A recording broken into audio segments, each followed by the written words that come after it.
So yeah, after this the carburetor fix and stuff, this little SYXmoto 50cc is like ripping.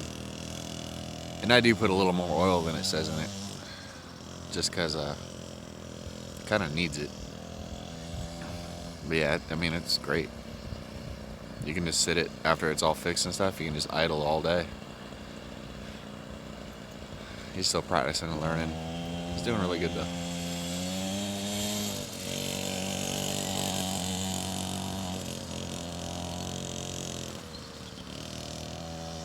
It's got the GoPro on there, so we'll see how that comes out, but might be kind of bouncy to say the least.